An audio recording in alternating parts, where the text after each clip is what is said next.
Welcome back to Fight Network. Cody Safik now joined by a man that's kind of done a little bit of it all. Former standout wrestler, turned no-gi world champion, turned 5-2 MMA featherweight. It's Justin Darth Rader. Justin, thanks for dropping by. Man, it's great to be here. Thanks for having me. Now, you can tell just by the introduction that you're clearly a guy that wears a lot of hats within the combat sports world. I mean, what would you describe your style as, people? Because you come from that wrestling background, and right off the bat, we see you in jiu-jitsu and just top heavy. I mean, absolutely keeping guys down, mauling them, but then you start to progress. Now you're looking for the submission, and then eventually you progress into MMA where, you know, you've got finishing ability there as well. If you were to describe your style, what do you consider yourself? I consider myself a martial artist, first and foremost. I did start in grappling arts. My father got me started in wrestling and taekwondo when I was 4.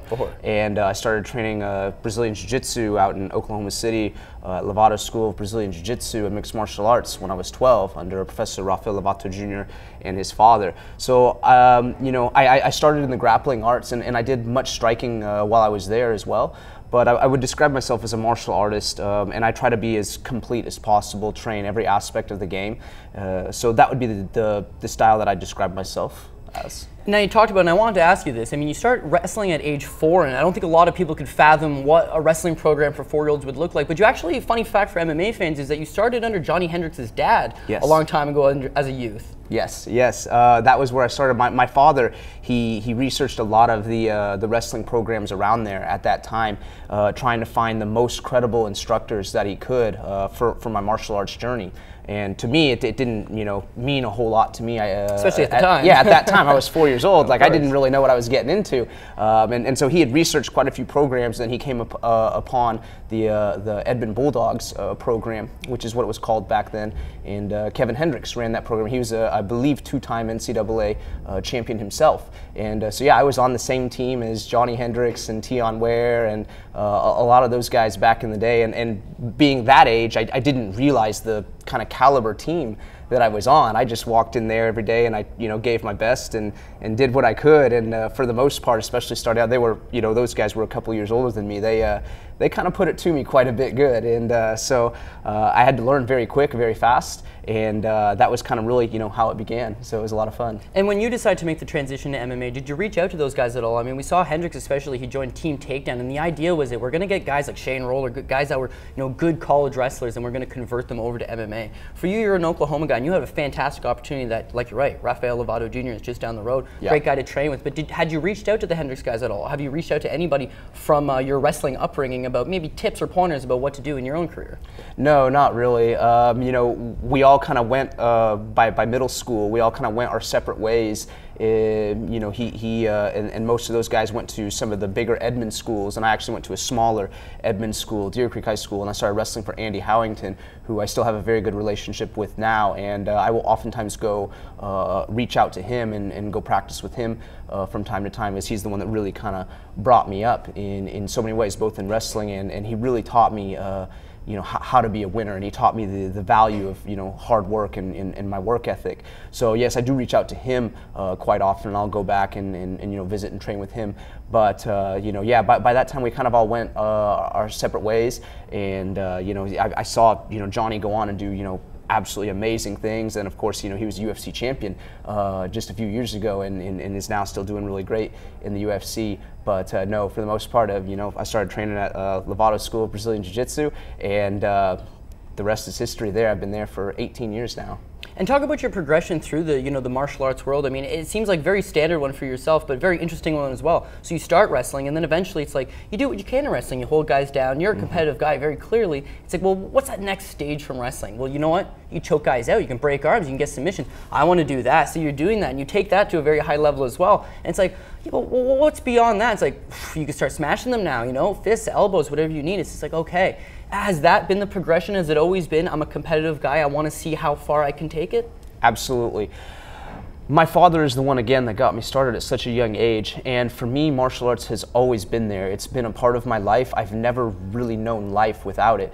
And you know, also being a, you know, a very competitive guy, a very competitive person by nature, you know, trying to go as far as I could no matter what I was doing. My parents brought me up, no matter what I'm doing in whatever moment, I'm giving more than my very best. Absolutely 110% all the time, every effort, every breath that I take, always there. And so I didn't really, it was something my dad got me started in, and I didn't really probably truly accept that I was going to be a lifelong martial artist probably until my early 20s. And when that really became the case, then I really accepted, I want to, fight at the highest level that I can. And what competitive arena can I test myself in? Well, the only one I can is mixed martial arts. And so then I wanted my jiu-jitsu to be world class because I had already gone so far there. I accomplished that goal, and now it was time to test myself in that arena. So I began working my striking and step into the MMA cage, and will continue to set goals to push myself in that regard as well, to the highest possible level that I can. So yes, absolutely, I want to be the very best in the world, and each and every single day is going to be another step towards that goal and reaching my full potential, which is my ultimate goal.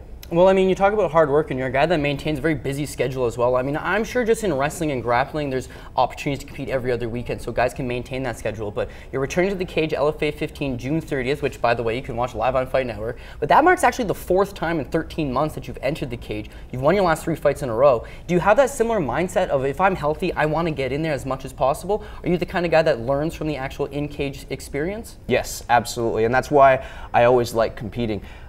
Throughout my entire martial arts career, through competition, we truly get a true sense of where we're at, a true sense of self while we're in there, and I can learn more about myself, and I do learn more about myself each and every single time. And so yeah, if I'm healthy, and you talk about health in this sport, and I've been through some bumps in the road. It's not always about physical health, but also about mental health as well. Yep. I need to make sure that I'm in a good place, and I've tested those boundaries, and I've made mistakes, and I've jumped back in the cage far too soon than I should have at times before, and I've learned from those mistakes. And so I know now, both physically, mentally, emotionally, spiritually, I have a very good sense of where I need to be before I do that. But absolutely, if I'm healthy and I'm ready to go, I want to continue to make each day those small little goals, those small little steps towards my ultimate goal. So yeah, if I'm healthy and I'm good to go, man, get me in there.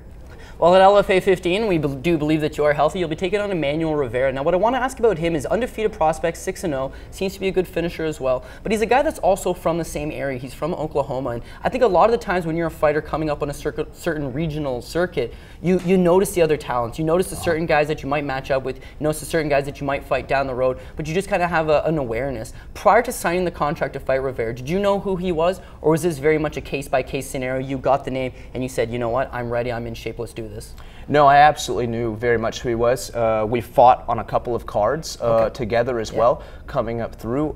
So I have a very good idea of who he is, and very much his style as well. And so knowing that, he's also another local guy. So we're going to be really battling it out for kind of the #1 spot, locally. And so I get asked a lot, like, does that add any extra pressure at all here? And not really. I've been in very, very big, high-profile jiu-jitsu matches before. Absolutely. And I've lost in front of my home city before. And, so I've been there. I've been through it all. Everything is going to be okay if that were to, end up being the case. So no, it adds no extra pressure. To be honest, I think more of the pressure is on him. And so, yeah, he better come ready to go.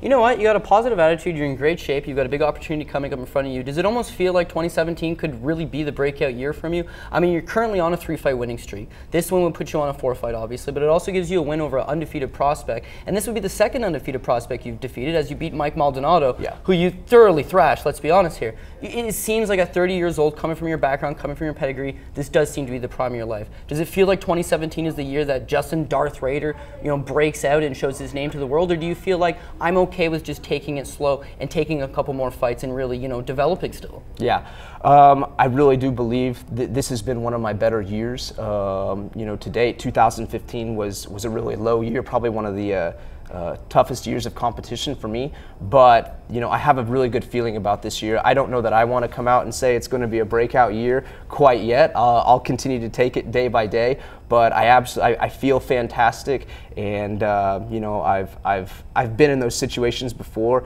and so yeah, I have a really good feeling about this year, about where we're going, and it very well could, and I do hope that it is, and I'll keep working and striving towards that goal. But I'm not going to sit here and say that it's going to be a breakout year yet. I'm going to keep taking it day by day and step by step, but yeah, it very well could be, and I'm very much looking forward to that. Well, he might not say it's going to be a breakout year, but I'm sure he would like to show everybody that it's going to be a breakout year. My final question for you is that you're someone who very much competes in two sports at a very high level, and what I mean by that is that you're currently doing the mixed martial arts route. You're competing with LFA, which is a direct feeder to the UFC. People are starting to take notice of you. People are starting to raise their awareness for you. But that being said, I mean, even last year, the match with Gary Tonon, going to the decision, and a great match prior to that, Jeff Glover, I believe, was last year. Yeah.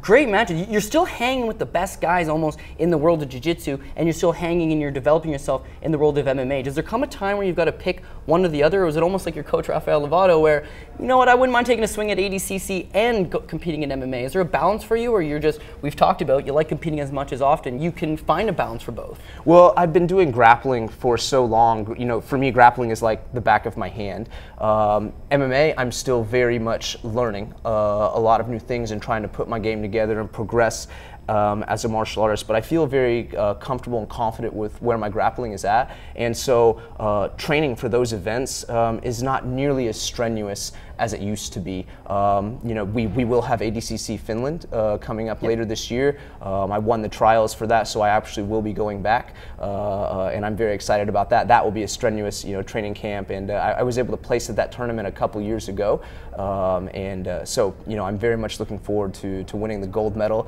out there this time, going up against the best in the world. But yes, I love competing, but the one thing that, like I talked about earlier, my mental health and where that's at, I work very closely with my coaches as well. I used to just, make a lot of my own decisions and just jump from competition to competition, because I am a competitive guy, and sometimes it's hard to say no. You feel like, oh, I need to say yes, and so you do, and so I've learned to not only rely on where I'm at, but also to work very closely with my coaches, and if we determine that yeah, I'm in a good place right now, this is a good opportunity, let's go for it. And so we continue to approach things that way. There might come a time maybe a little bit further on down the road where it's really time to fully commit to mixed martial arts, but for right now I'm having a blast doing what I'm doing. I love continuously challenging myself against some of the best in the world. My matches with Jeff Glover, Gary Tonon. I recently had a match with Bruno Frazzato on the Fight to Win stage as well. And man, they're so much fun, and I get a chance to continue to sharpen my grappling and make sure that I don't start to lose that edge while trying to train all of the other arts as well. And so yeah, I absolutely love it. I love competing, and but there might come a time here very soon where hey, 100% MMA now. Well, he's having a blast competing. We're having a blast watching him compete, and clearly there's a lot of opportunities to physically watch him do his thing. The next one will be June 30th, live on Fight Network, LFA 15, big fight with Emmanuel Rivera. Justin, thank you very much for taking the time today. Thank you guys for having me. Appreciate it.